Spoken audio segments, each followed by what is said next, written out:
Okay, this is the 16-foot version of Jeff Spira's power drifter, and this one's called the Rogue.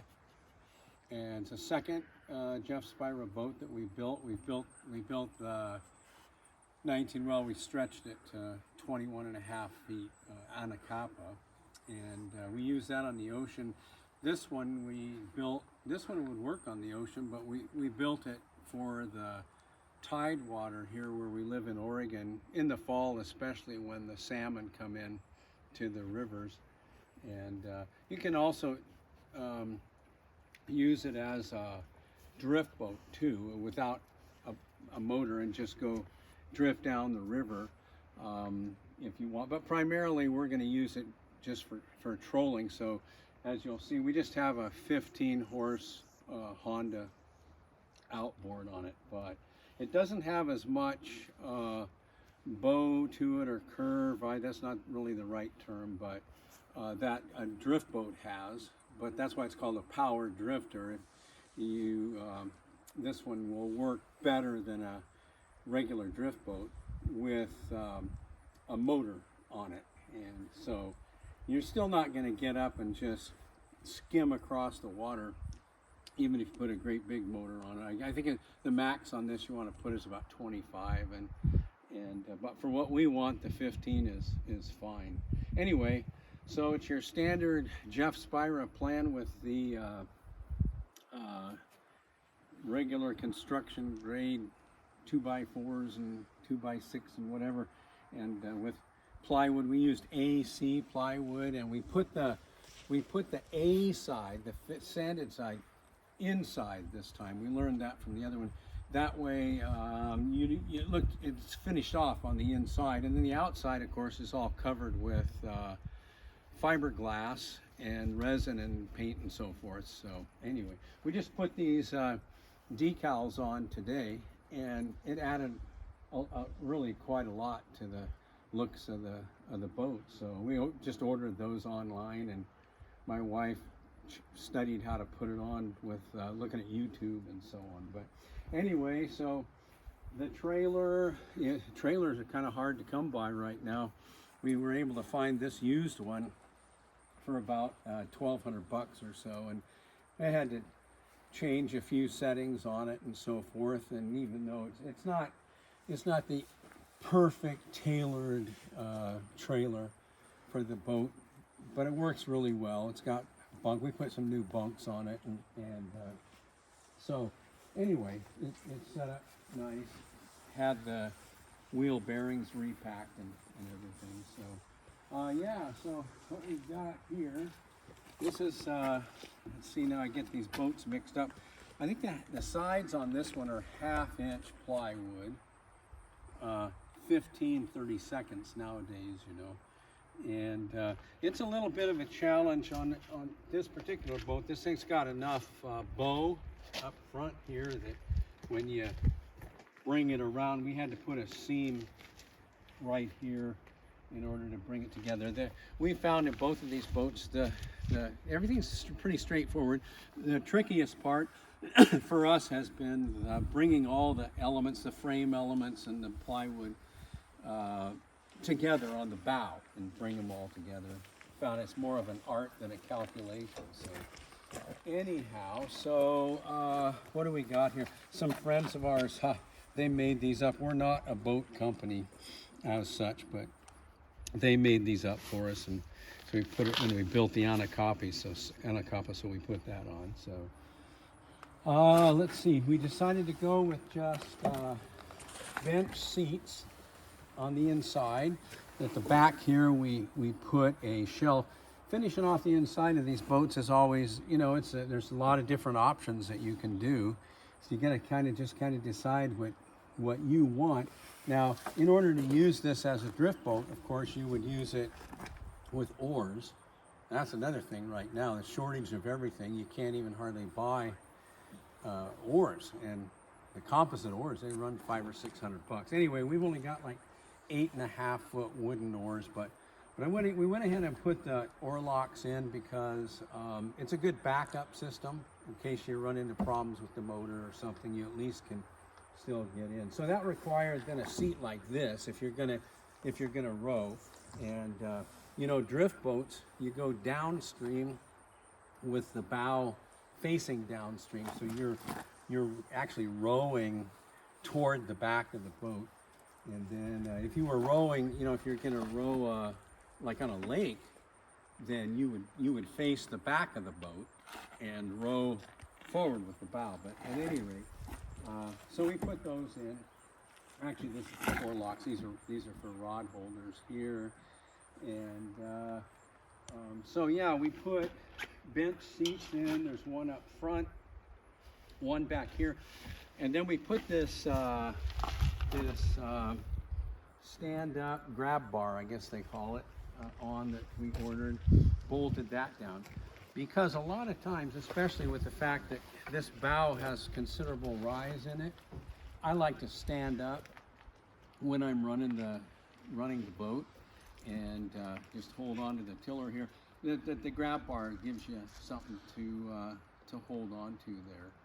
And so then we got a portable seat back there too, if you want to use that.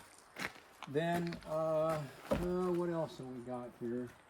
It just has a small gas tank here, portable gas tank. Of course, these motors don't use hardly any gas.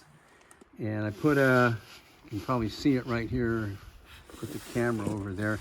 We put one of those water fuel filter things on there at the corner. You want to definitely put those on nowadays with the ethanol gas thing going on. And we did the wiring. The wiring's not real complicated on this one. We needed wiring because for a couple reasons. We have a sonar unit here, depth finder, fish finder, so that requires power. And then of course we put lights on. We've got navigation lights, bow and back at the stern. And what else do we need power for?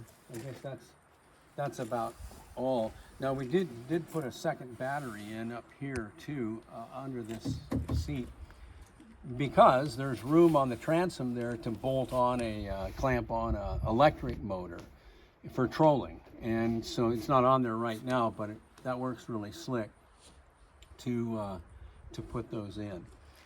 One of the things we're working on still, getting perfected with this boat, is as you know, as with any boat, what happens so often, especially if it's a tiller control, is you end up with so much of the weight, the load of your boat at the aft end, at the back end, and so that then when you accelerate with the motor, that can tend to really bring your bow up high and be inefficient and kind of annoying.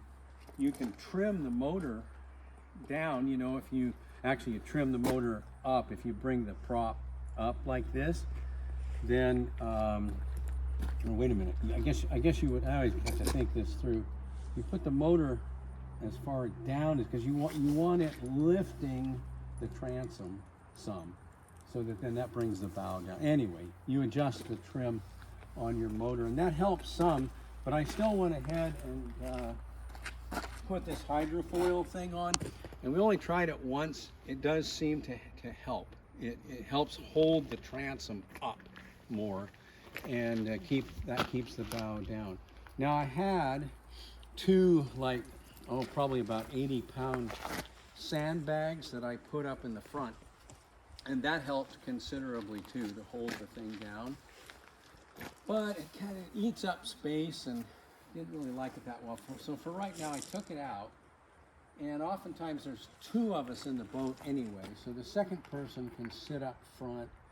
And when you're just trolling along and going slow, as we built this boat for, that bow rising thing is not a huge issue then anyway. So the boat on the outside is the sides have like 2 layers of number 6 fiberglass on it, and we use the West Marine 105 resin, we've used that on both boats, and it works really good. And so we did the usual sanding and everything. The bottom, if I remember right, we put 3 layers of the number 6 fiberglass on, and then we end up coating it. We did this with both boats.